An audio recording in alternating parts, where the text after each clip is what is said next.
আসসালামু আলাইকুম ভিউয়ার্স, সবাইকে স্বাগত জানাচ্ছি আমার আজকের রেসিপিটি দেখার জন্য।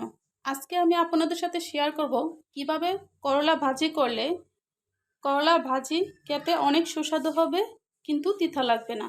অনেকেই করলা ভাজি করে করলা ভাজিটা অনেক তিতা হয়ে যায়। তো যে প্রসেসে করলা ভাজি করলে করলা ভাজিটি তিতা লাগবে না, সেই প্রসেসটি আজকে আমি আপনাদের সাথে শেয়ার করব।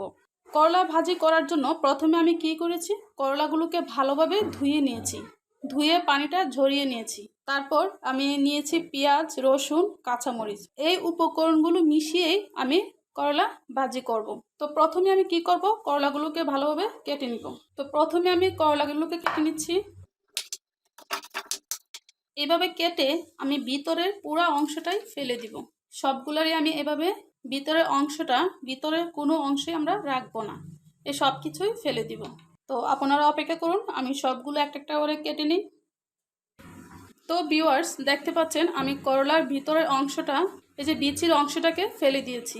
এখন আমি এগুলোকে একটু টুকরো টুকরো করে কেটে নিব। তো আপনারা দেখতে পাচ্ছেন আমি এগুলোকে এরকম টুকরো টুকরো করে কেটে নিচ্ছি। বেশি মিহি করা যাবে না, আবার বেশি মোটাও রাখা যাবে না। তো আমি সবগুলো করে নিচ্ছি। তো আপনারা দেখতে পাচ্ছেন আমি সবগুলো করলা এইরকমভাবে কেটে নিয়েছি। তারপর এখানে রসুনটাও কেটে নিয়েছি, একটা বড় সাইজের একটা রসুন দিয়েছি। তারপর এখানে পেঁয়াজগুলোকেও আমি কেটে রেখেছি, আর তারপর এখানে মরিচগুলোকেও আমি মধ্যে দিয়ে কেটে রেখেছি। তো করলা ভাজিটি পারফেক্টলি ভাবে করার জন্য আমরা পেঁয়াজ, রসুন এবং কাঁচামরিচ দিব এতে।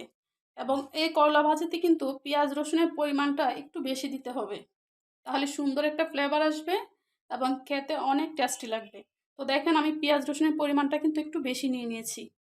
পেঁয়াজের পরিমাণটা একটু বেশি দিলে ভালো হয়।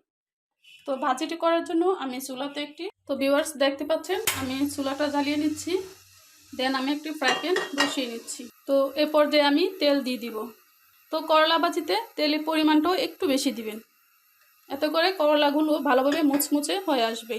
তো তেলটা গরম হয়ে আসলে আমরা কি করব, এই সবগুলো উপকরণ একসঙ্গে মিশিয়ে নিব। তো আমি সবগুলো উপকরণকে একসঙ্গে মিশিয়ে নিচ্ছি।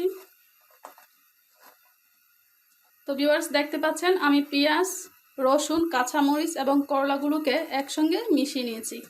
এবার আমরা গরম তেলে করলাগুলো দিয়ে দিব।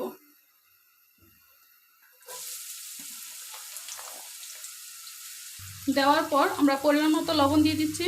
তারপর হালকা একটু হলুদ দিয়ে দিব, যেন একটু হলুদ হলুদ ভাব করলাতে চলে আসে। সবগুলো দেওয়ার পর আমরা ভালোভাবে মিশিয়ে নিব।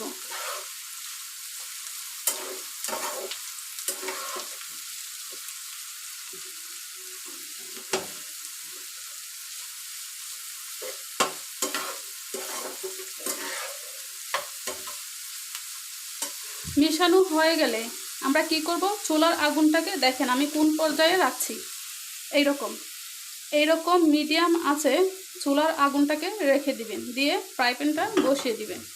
চুলার আগুনটাকে বেশি বাড়ানোও যাবে না, আবার বেশি কমানোও যাবে না। বেশি বাড়ালে পুড়ে যাবে, আবার বেশি কমালে এই করলার মধ্যে একটা পানি পানি ভাব চলে আসবে।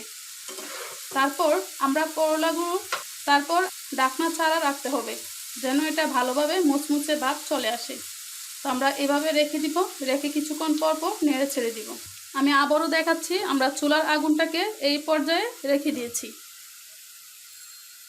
ভালোভাবে খেয়াল করে। তারপর আমি বসিয়ে দিচ্ছি।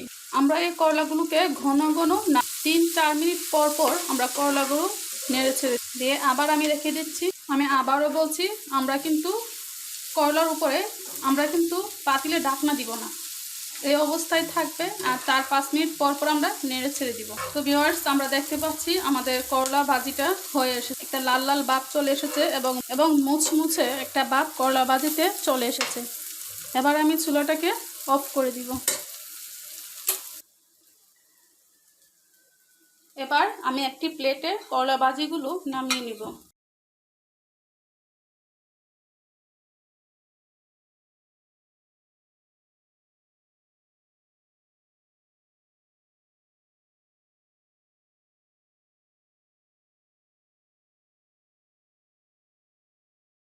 তো ভিউয়ার্স দেখতে পাচ্ছেন আমি করলা ভাজিগুলো একটি প্লেটে নিয়ে নিয়েছি। এবার দেখেন তো লুকটা দেখতে কেমন দেখাচ্ছে। ঠিক দেখতে যেমন সুন্দর, খেতেও কিন্তু ঠিক তেমনই সুস্বাদু। একটু তিতা লাগবে না। আপনারা কিন্তু ট্রাই করে দেখতে পারেন। করলা ভাজিগুলো কিন্তু একটুও তিতা লাগবে না। করলা ভাজিগুলো কিন্তু একটুও তিতা লাগবে না। গরম গরম ভাতের সঙ্গে গরম গরম করলা ভাজি অসাধারণ খেতে। শুধু একবার ট্রাই করে আপনারা দেখেন। তো আজকের রেসিপিটি আমি এখানেই শেষ করে দিচ্ছি। দেখা হবে আগামী রেসিপিতে। আর যদি এই রেসিপিটি আপনাদের কাছে ভালো লাগে তাহলে অবশ্যই একটি লাইক দিবেন এবং সাবস্ক্রাইব করে আমার চ্যানেলের পাশে থাকবেন। এইরকমভাবে আমি বিভিন্ন রেসিপি আপনাদের সাথে শেয়ার করব। এই রেসিপিগুলো অনেকেই পারেন, আবার অনেকেই পারেন না। যারা পারেন না, যেমন প্রবাসী ভাইয়ারা, ব্যাচেলর ভাইয়ারা এবং নতুন রাঁধুনি আপুদের জন্য আমি এই রেসিপিগুলো মূলত দেখিয়ে থাকি।